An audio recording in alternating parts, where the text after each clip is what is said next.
আমি স্মৃতির ভাই। আমি Ripon. Nice to meet you. Same to you ভাই। তোমার বাবা মা কোথায়? জি আমার বাবা মা যশোরে থাকে। ভাই বোন আছে? জি আমার ছোট দুইটা বোন একটা ছোট ভাই আছে। বোনদের বিয়ে হয়ে গেছে? না বিয়ে হয়নি।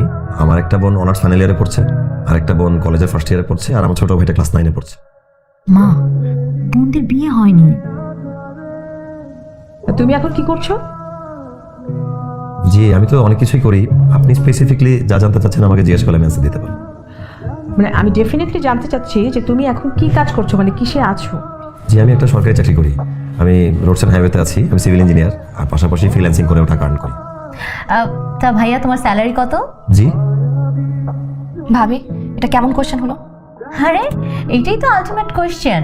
একটা মানুষকে তুমি আমাদের সাথে ইন্ট্রোডিউস করাতে নিয়ে এসেছো, তাও আবার বিয়ের ব্যাপারে। তো সে জব করে, স্যালারি কত পায় সেটা জানতে হবে না? ভাইয়া কত? জি মানে একটা সরকারি চাকরিতে পে স্কেলে যেমন বেতন হয়, আলহামদুলিল্লাহ এখন পে স্কেলের অবস্থা ভালোই, সো ঠিকঠাক চলে যাবে। আমার আর্থিক সামর্থ্যে মোটা চালের ভাত খেয়ে, মোটা কাপড় পরে, মাথার উপর ছাদ নিয়ে আমরা একসাথে বাস করতে পারবো। রিপন, বর্তমানের যুগে শুধু মোটা কাপড়, মোটা চালের ভাত আর মাথার উপরে একটা ছাদ থাকাটাই যথেষ্ট নয়। Life is more than. How dare you are! তোমার এত বড় সাহস যে তুমি এই পজিশনে থেকে তুমি আমার বাড়ির মেয়ের সাথে প্রেম করছো এবং তুমি বিয়ের কথা বলতে আসছো। আমি তোমার সাহস থেকে আশ্চর্য হয়ে যাচ্ছি। এই বাড়ির সম্মান সম্পর্কে তোমার কোনো ধারণা আছে? দেখেন, মোটামুটি সম্মানে বেঁচে থাকতে, মানুষের কাছে হাত না পেতে যেভাবে বেঁচে থাকা যায় সেটা আমার পক্ষে সম্ভব। আর আমার পরিবার আমার ডিসিশন মেনে নেবে, তাদের কোনো অমত নেই। আর স্মৃতি যেহেতু আপনাদের ফ্যামিলিরই মেয়ে, আশা করি আপনারা একসাথে ডিসকাস করে এই লাইফ ডিসিশনটা নেবেন। স্মৃতি, আমি তোমাকে বলেছিলাম এটা আমাদেরকে ফেস করতে হবে। যাই হোক, তোমার যেহেতু লাইফের ডিসিশন, তুমি তোমার ফ্যামিলি মেম্বারদের সাথে ডিসকাস করে তারপর নিবে, এবং যা ভালো হয় তাই করবে। আর আমি তোমার জন্য ওয়েট করবো, সমস্যা নেই। রিপু, রিপু কথা শোন। রিপু, তোমরা কি করলা এটা? আমি প্রথমবার একটা মানুষকে বাসায় নিয়ে আসছি আর তোমার ইনসাল্ট করলা। কি আশ্চর্য, তুমি এভাবে রিঅ্যাক্ট করছো কেন স্মৃতি?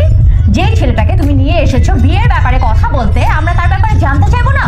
আর ওই ছেলের কি স্ট্যান্ডার্ড আছে? তোমার রুচি সম্পর্কে আমি সত্যি অবাক হচ্ছি। এই ছেলের সাথে বসে যে আমি এতক্ষণ কথা বলেছি, এটা তোমার সৌভাগ্য। আর এই ছেলেকে যে আমি ঘাট ধাক্কা দিয়ে এতক্ষণ বের করে দিইনি, সেটা ওই ছেলের সৌভাগ্য। মা একদম ঠিক কথা বলেছে। এই ছেলের সাথে তোমার বিয়েটা হচ্ছে না মানে হচ্ছে না, that's it. First of all ভাবি, তোমার ওপিনিয়ন কেউ জানতে চায় নাই। আর সেকেন্ড অফ অল, তুমি যখন ভাইয়াকে বিয়ে করে বাসায় আসছিলা তখন তোমার ফ্যামিলি স্ট্যান্ডার্ড কোথায় ছিল? তোমাদেরও তো লাভ ম্যারেজ ছিল, রাইট? আমি তোমাদেরকে হেল্প করেছি ওই সময়, আর এখন যখন আমার হেল্পের দরকার পড়লো তোমরা এরকম বিহেভ করলা। মা, বেবি ও কিরকম আচরণ করতেছে তুমি দেখতেছো না? কি ব্যাপার স্মৃতি, তুই তোর ভাবির সাথে এরকম বেয়াদবি করতেছিস কেন? আমি করতে বাধ্য হয়েছি ভাইয়া, তুমি দেখছো যে ভাবি প্রথমে শুরু করছে। আর আমি না তোমাদেরকে খুবই স্ট্রেট কাট একটা কথা বলে দিই, তোমাদের দুজনের ওপিনিয়ন আমি জানতে চাই না। তোমরা কি চাও, তোমাদের কি ডিসিশন, এটা আমার হেডেক না, ওকে? বিকজ তোমাদেরটা আমি খাইও না, পড়িও না। আর মা, তোমাকে আমি বলছি, আমি এই ছেলেকে ভালোবাসি। আমি যদি বিয়ে করি কাউকে, তাহলে আমি এই ছেলেকেই করবো, দ্যাটস ফাইনাল।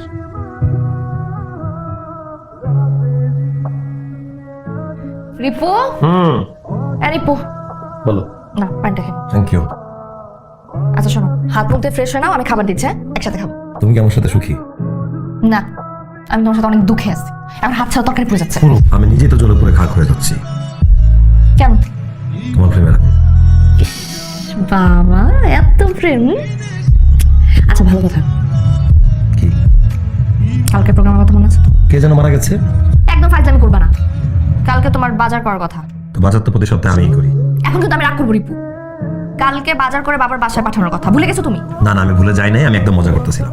আচ্ছা তুমি আমাকে একটা কথা বলো তো, এই যে তোমাদের বাসায় ফার্স্ট টাইম আমরা হাজবেন্ড ওয়াইফ হিসেবে যাবো, আমার কি বাজার করার কথা, তার বাজার করে আমাদের ওয়েলকাম করবে না? এটা তো একটা প্রথা, একটা আনন্দ ফুর্তির ব্যাপার। আর তাছাড়া আমাদের বিয়েটা যেভাবে হয়েছে, আমি চাই ওটা ভুলে গিয়ে সবাই একটু স্বাভাবিক হয়ে যাক। আর তাই ছোটখাটো সুযোগগুলো হাতছাড়া করতে চাই না, ঠিক আছে? এটা কি করছো তুমি? বাজার করছি। এটাকে বাজার বলে রিপু? ও ওয়াও, নাইস। মম, বেবি দেখো না, জামাই বাজার করে নিয়ে আসছে। ছোট মাছ, মুরগি এবং সবজির দোকান। ভাইয়া তুমি কিন্তু খেয়ে যেও, আমি নিজে হাতে রান্না করবো। ভাবি আমার তো একটু অফিসে মিটিং আছে, আমি আজকে যাই, আরেকদিন এসে খাবো। স্মৃতি আমি গেলাম, ফেরার সময় তোমাকে নিয়ে যাবো। স্মৃতি, হোয়াট ইজ দিস? ড্রাইভারের বাজার কেন আমার বাজাতে? ও সরি, আমি তো ভুলে গিয়েছি আমার ড্রাইভারের একদিনের বাজারের যে খুব বেটার। স্মৃতি, এত লজ্জা করলো না? তোর জামাই ফকিনি ছোট লোক ইতর একটা বাজার করে নিয়ে আসছে আমার বাসায়, তুই কিছু বলতে পারলি না? অবশ্য আমি যেদিন প্রথম ওই ছেলেটা দেখছিলাম তখনই বুঝছি যে এটা কতটা ছোট লোক ঘরের একটা ছেলে। ওই ছেলে যখন বাজার নিয়ে ঢুকছে, ওকে বোঝে নাই কোন বাড়িতে ঢুকছে বাজার নিয়ে, খুব তো বড় বড় কথা বলে গেছিলি যে আমি এটা করবো ওটা করবো। এখন কেন? হ্যাঁ, মম, এই জন্যই আমি প্রথম দিনই ওই ছেলেটাকে জিজ্ঞেস করেছিলাম ওর বেতন কত। তখন তো বলতে পারিনি, এখন আমি জানি ওর বেতন 35,000 টাকা। আমাদের ড্রাইভারের বেতন যেন কত mom? You know that very well. আমাদের ড্রাইভারের বেতন হচ্ছে 45,000 টাকা। রাইট, আমাদের ড্রাইভারের বেতনও ওর হাজবেন্ডের থেকে 10,000 টাকা বেশি। তাহলে আপনি এর চেয়ে বেশি কি আশা করতেছেন? মম, যদি বুয়ারা এই বাজার কোনো রকম দেখে ফেলে আমি মুখ দেখাবো কিভাবে? কি ব্যাপার, তুমি লাইট অফ করে মন খারাপ করে এখানে বসে আছো? চলো রেডি হও, আমরা বাড়ি ঘুরতে যাই। এই দেখো আমি তোমার জন্য ফুলের মালা নিয়ে এসেছি। কি হয়েছে স্মৃতি, তুমি বলো আমাকে। তুমি চুপ করে থাকলে আমি কিভাবে বুঝবো বলো? বুঝবা না কেন তুমি? ফিডার খাও, বাচ্চা তুমি এখনো। বুঝলাম না তুমি এই কাজটা কিভাবে করলা রিপন। ছোট মাছ তুমি বাবার বাসায় প্রথমবার বাজার করে নিয়ে গেছো, তুমি কাচকি মাছ নিয়ে গেছো, শাক সবজি, একটা মুরগি, 1 কেজি মিষ্টি, অ্যাটলিস্ট 5 কেজি মিষ্টি নিয়ে যেতে পারতা না? আশ্চর্য, তুমি কি বলতেছো? আমার যা বেতন তুমি তো জানোই, আমার সামর্থ্য অনুযায়ী আমি যতটুকু কেনার দরকার ততটুকুই কিনে নিয়ে গেছি। হ্যাঁ, তোমার সামর্থ্যের ব্যাপারে আইডিয়া আছে আমার, কিন্তু তুমি কি ধার করতে পারতা না? আর তোমার দ্বারা যদি ধারও না হইতো তুমি আমাকে বলতা, আমি ভাইয়াকে বলতাম, ভাইয়া তোমার নাম করে বাজার করে সবাইকে বলতো আমার বোনের জামাই এত কিছু বাজার করে নিয়ে আসছে। অ্যাটলিস্ট সবার সামনে তার মান সম্মানটা থাকতো, প্রেস্টিজটা থাকতো। সরি স্মৃতি, আমি এই প্রেস্টিজটাই সম্মানটা ধরে রাখার জন্য, রেসপেক্ট পাওয়ার জন্য মানুষের কাছে ধার করে হাত পেতে হাওলাত করে জীবন চালাতে পারবো না। আমি ফেক হইতে পারবো না স্মৃতি, আমি রিয়েল থাকতে চাই। কারো রেসপেক্ট করার থাকলে করবে, কারোর করার থাকলে আমি জোর করে তার আর্ন করতে পারবো না। তাছাড়া বিয়ের আগে তুমি আমার ব্যাপারে সবকিছু জানতা, আমি কত টাকা আর্ন করি জেনেই তুমি আমাকে বিয়ে করছো। এখন সংসার করার অবস্থায় এই কথা, এই প্রসঙ্গ কেনই বাঁচতেছে? আসতেছে কারণ এই যে 20 টাকার ফুল প্রেমের সময় খুব ভালো লাগে, রোমান্টিক মনে হয়, কিন্তু বিয়ের পরে 20 টাকার ফুল ফুল মনে হয় না, কাটা মনে হয়, কাটাই পুরোটা না, কাটায় ভরা।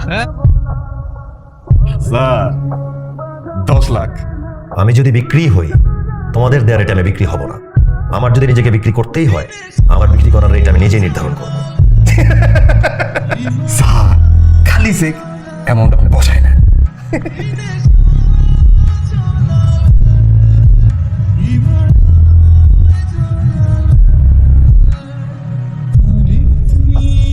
ওয়াও রিপু, ওয়াও, দেখো না টপটা যে কি সুন্দর হয়েছে, আমাকে বানাইছে না, দেখো ভালো লাগতেছে না? খুব ভালো লাগতেছে। শোনো, এই ব্যাগটাতে 20 লাখ টাকার মতো আছে, নাও, তোমার যা মন চায় তুমি শপিং করে নিও। 20 লাখ? রিপু তুমি এত টাকা কোথা থেকে পাচ্ছ? সেটা তো তোমার জানার দরকার নেই। তোমার আগে ফুলের গন্ধ ভালো লাগতো, এখন লাগে না। আমার এখন টাকার গন্ধ ছাড়া কিছুই ভালো লাগে না, তাই আর্ন করি, এনজয় করি। তুমি কিভাবে জানলা যে আমার এই ব্র্যান্ডের এই গাড়িটাই পছন্দ?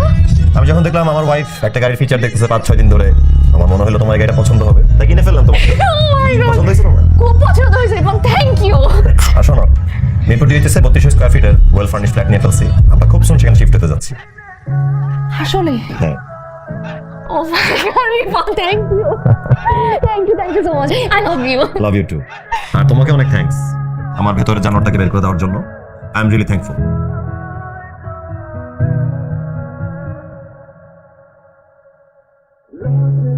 আরশান, এই আরশান, তুমি না গেম খেলার জন্য মোবাইল চেয়েছিলে?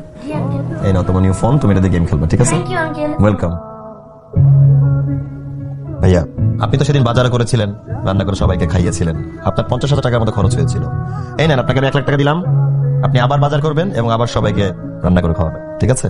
আসসালামু আলাইকুম আম্মা। অমিত, আম্মাকে আম্মা গিফট দাও। আম্মা, আপনার বাসায় যে কাজের লোকটা আছে, এটা তার জন্য, তার বেতন এটা। ভাবি, আপনার জন্য গিফট এনেছে। অমিত, ভাবিকে ভাবি গিফট দিয়ে দাও, এটা আপনার। এই গাড়ি চাবিটা রাখেন। আরশানের তো স্কুলে যাওয়া গাড়িটা নষ্ট হয়ে গিয়েছে, সো আরশান ছোট মানুষ, স্কুলে কষ্ট করে আসা যাওয়া করবে, সেটা আমি একদম চাই না। ব্র্যান্ড নিউ গাড়িতে যেন আসা যাওয়া করে, সেটাই আমি চাই। God, oh my god, thank you so much ভাইয়া। Welcome, welcome. তুমি তুমি কি খাবে বলো তো? আমি কালকে রাতে পায়েস রান্না করেছিলাম, ওটা কি? ও সরি, ওটা তো বাসি হয়ে গেছে। আমি তোমাকে ম্যাঙ্গো জুস করে দিই, ম্যাঙ্গো জুস বেটার হবে। ম্যাঙ্গো আসলে মানুষের জীবনে কখন যে আপডাউন আসবে আমরা কেউ কখনো বলতে পারি না, তাই মানুষকে ছোট করে ভাবার কিছু নেই, মানুষের সাথে ছোট করে কথা বলার কিছু নেই। ওনার টুকরা ছেলে, আমি জানতাম আমার মেয়ে কখনোই ভুল করতে পারে না। হ্যাঁ, এটা কি বললো? দেখছো তোমার মা কত বড় পোল্টি বাজ, এখন আমারে বলতেছে আমি নাকি বেশি কথা বলি। পোল্ট্রি মাছ তো তুমিও কম না। এর আগে যতবার রিপন আসে এক গ্লাস পানির কথা কখনো জিজ্ঞেস করছো? এখন তোমার মুখ থেকে বের হয় পায়েস খাবে, জুস করে দিব, ফ্রেশ জুস। তুমি না একটু বেশি কথা বলো। আর জানি সেটা। রিপু, কি শুরু করছো বলো তো? সারাটা দিন অফিস করো, আমি তোমাকে খুঁজেই পাই না। বাসায় এসে তুমি সব ফাইলটা নিয়ে বসে যাও।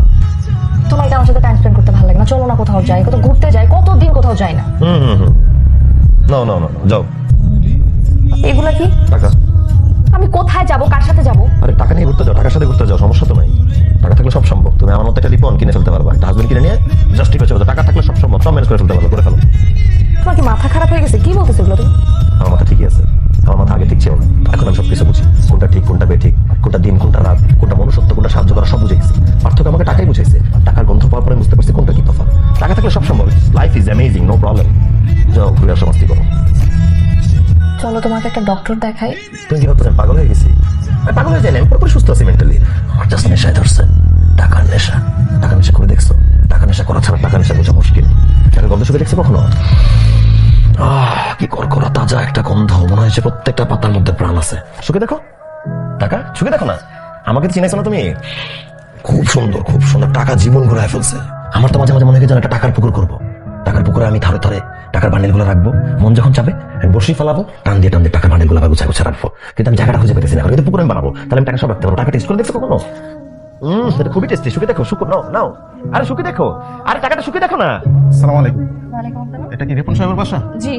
ওনার নামে সার্চ ওয়ারেন্ট এসে আমরা তল্লাশি চালাতে আসছি। উনি একটা ব্রিজের কন্ট্রাক্ট পেপারে সিগনেচার করেছিলেন। ব্রিজটা ভেঙে 5 জন লোক মারা গেছে। এখন ওনার নামে গ্রেপ্তারি পরোয়ানা জারি হয়েছে। তুমি কি করছো বলো তো? পুলিশ তোমাকে খুঁজতেছে, তোমার নামে ওয়ারেন্ট বের হয়েছে। কি করছো তুমি?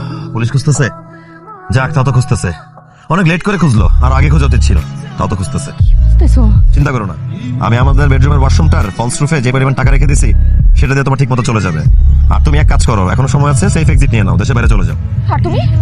আই ডোন্ট নো কিভাবে এক্সিট করবো, নিজেও বলতে পারতেছি না, কোনো ওয়ে আউট বের করতে পারতেছি না। যদি বের করতে পারি চলে যাবো, বাট আমি চাই না তুমি আমার মতো বিপদে পড়ো। তুমি তোমার মতো এখনো সেফলি চলে যেতে পারো। আমি তোমাকে ছাড়া কোথাও যাবো না। তুমি যেখানে থাকবে আমি সেখানেই থাকবো। স্মৃতি, এটা আসলে ওয়ান ওয়ে। আমি ওয়ান ওয়েতে চলে আসছি, এই ওয়ে থেকে ব্যাক করা সম্ভব না। আর আমি যেরকম বিপদে পড়ে গেছি, আমি চাইও না তোমরা এরকম বিপদে পড়ো, আমার ফ্যামিলি মেম্বারে কেউ বিপদে পড়ো। আমি আব্বাকে কল দিছিলাম, আব্বা সামান্য স্কুল টিচার, খুব সাধারণ জীবন যাপন তার। সে আমার ব্যাপারে নিউজগুলো দেখে খুব হতাশ হয়, আমাকে ত্যায্যপুত্র করে দিছে। এতে আমি একটু কষ্ট পাইনি, ত্যায্যপুত্র করতেই পারে। আমি এমন কাজ করছি, ত্যায্যপুত্র হওয়াই উচিত, আমি সেটারই যোগ্য। তোমার আজকে এই পরিস্থিতির জন্য হয়তো আমিও দায়ী। I am really sorry. তুমি তুমি ব্লেম তোমার নিজের দিকে কেন নিতেছো? তোমার একার তো দোষ না এখানে। তুমি সমাজে আমাদের সবার দিকে তাকাও না। সবার অনেক অনেক টাকা লাগবে, অনেক দামি দামি জিনিস লাগবে, একটা বড় বাড়ি দরকার, দামি দামি ব্র্যান্ডের গাড়ি দরকার, পকেটে দামি মোবাইল ফোন দরকার। মানুষকে দেখাইতে হবে, তো শো অফ করতে হবে যে আমার কিছু আছে এই পৃথিবীতে, আমি কিছু ওন করি। এটা মানুষকে না দেখানো পর্যন্ত মনে সুখ হয় না। তুমি আমার আগের রিপোর্টটা হয়ে যাও। আগের রিপোর্ট? আসলে আমি এখন এই রিপোর্ট হয়ে গেছি, আগের রিপোর্ট তো আর হওয়া সম্ভব না। দেখো, আগে আমাদের সুন্দর ছোট্ট টোমাটোর সংসার ছিল, কি সুন্দর নিজেদের মধ্যে ভালোবাসা ছিল, আমাদের আন্ডারস্ট্যান্ডিং ছিল, একটা ফুলের গন্ধ মনে কি সুখ দিত, তাই না? আর এখন আমি কোটি কোটি টাকার মালিক, অথচ কিছুই আমাকে সুখী করতেছে না, কিছুই আমাকে আনন্দ দিচ্ছে না। ভালো থেকো।